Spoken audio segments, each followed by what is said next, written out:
Dear viewers, I am talking about a new concept today. And what is it? W-I-N-D. Wind. Wind is a wonderful piece of literary art because it is a poem. And this poem is wonderful in the term that it belongs to a wonderful poet, and that's not written originally in English, but what we get to see here is the translated version of it. Subramania Bharati, one of the greatest Tamil poets, wrote Wind in Tamil. The poem was written originally in Tamil and later on it was translated in English by one of the Indian English poets. And A.K. Ramanujan, a renowned Indian poet in English, translated it. The poem is written in simple verse and it expresses the poet's desire to befriend with the wind. The poet wants to befriend with the wind. That's what the Wind poem says. Wind is a poem that wonders at the power of nature. There are many poets in English literature, especially in Romantic era, those who have understood and those who have bowed before the might that nature have, the power that nature has rather.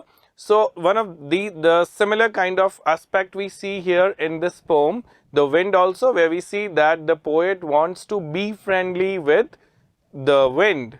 Ode to the West Wind, this poem is looking like, and it also describes the destructive nature of wind. This poem is basically similar in the capacity that P.B. Shelley has once written the poem, a very famous ode, that is the Ode to the West Wind.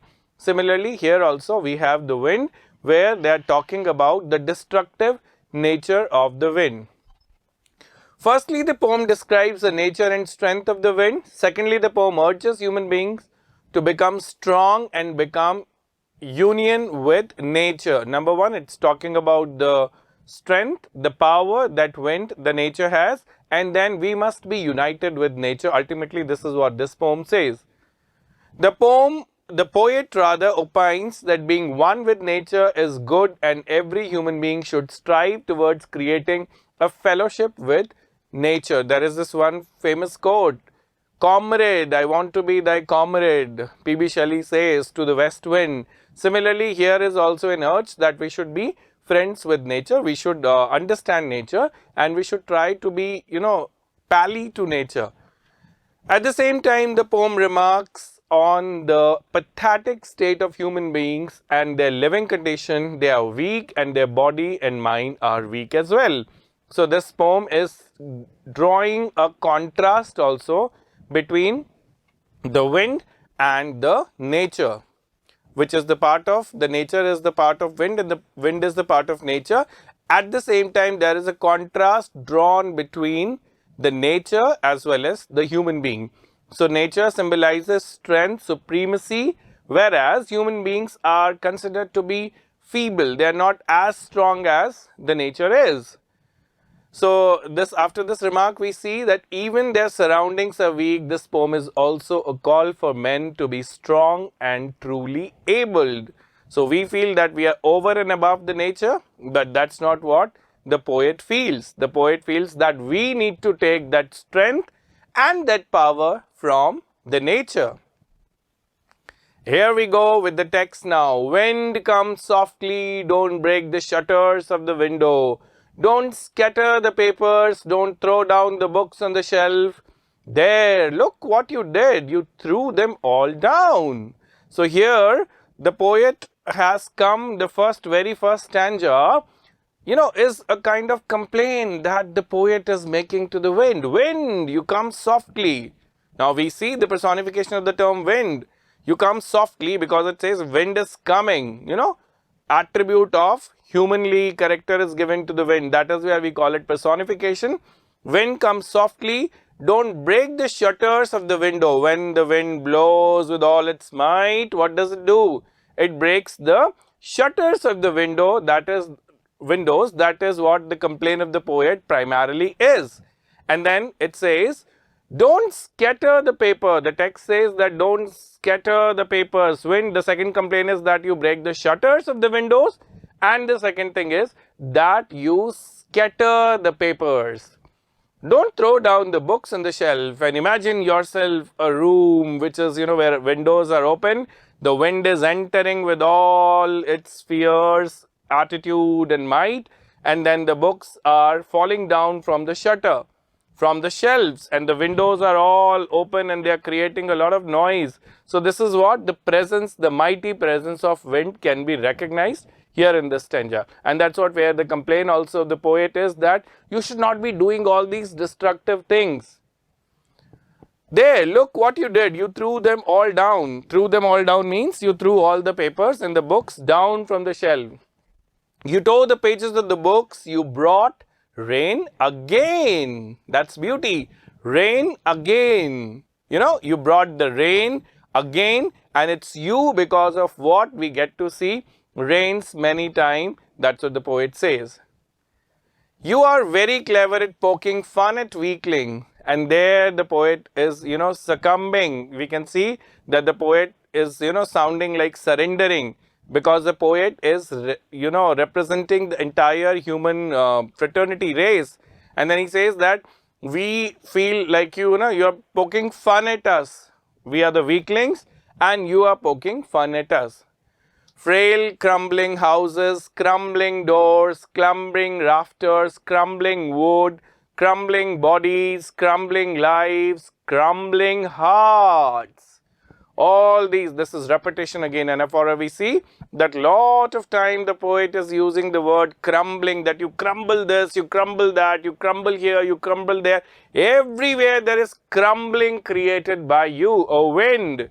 That's where we see that the poet at the same time complaining as well as invoking the pride and the might of the wind, representing the entire nature. Frail crumbling houses, crumbling doors, they are all the things which get crumbled, crushed by the force of the wind. The bodies as well as lives as well as the hearts. There you see, when all the destruction takes place, what happens ultimately? It hits directly to human sentiments. We feel that, this shouldn't have been happening. Why this has happened? Why this has happened? Why wind has been so cruel that it has created this? But then, that's what the complaint of the poet is here. Further on, the wind god winnows and crushes them all, and you winnow them. Winnow means, winnow is an act where you separate the grain and the trash. So there it is, like you winnow us, when you come and winnow us, like you treat us like, weaklings. We are like weaklings in the previous paragraph, the stanza it was said that you're poking fun at us. And here, the repetition of the similar concept is here, but with the different words. He says the wind god winnows and crushes them all. And we human beings, our hearts, our sentiments, our everything are crushed by the wind god. He won't do what you tell him. So come, let's bring strong homes. And then there is this again personification as well as, I told you that the poet is succumbing here. The poet says that the wind will not listen to us.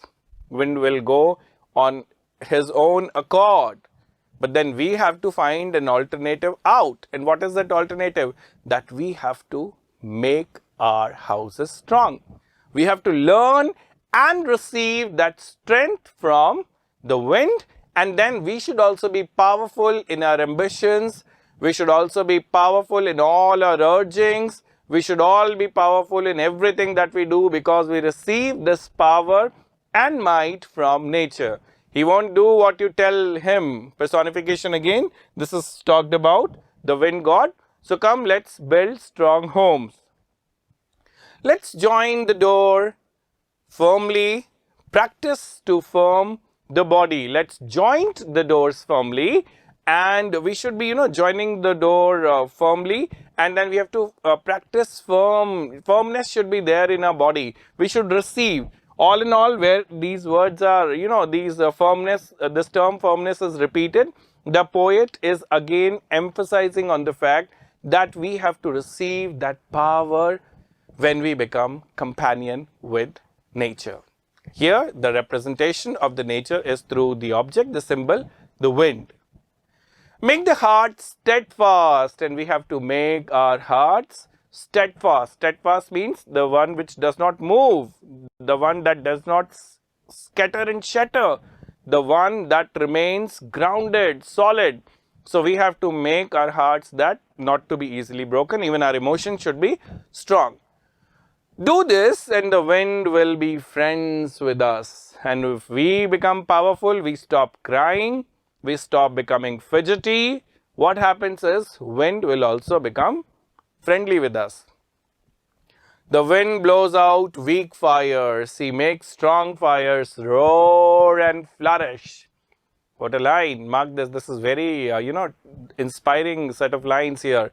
Because it says that only the weak fires are the fires that get extinguished by the wind. Otherwise, the fire that is strong gets even strength from the wind and it comes to the full-fledged, means it becomes, totally in the rage, even the fire.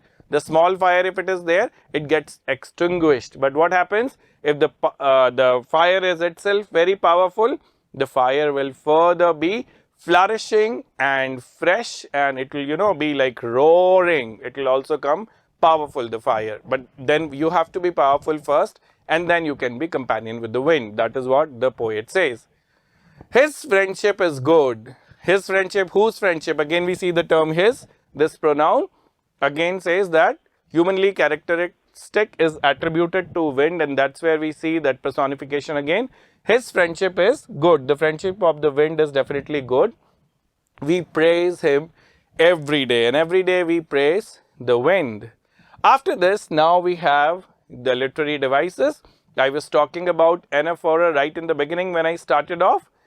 When a word is repeated at the start of two or more consecutive lines, it is the device anaphora. So remember that the starting of the word has to be similar in 2 or 3 sentences. That is where it is anaphora. In line number 2, 3 and 4, we begin with don't. Line number 6, 7, 8 of the poem, will you see the text and you'll come to know that it begins with you. And then there is personification also.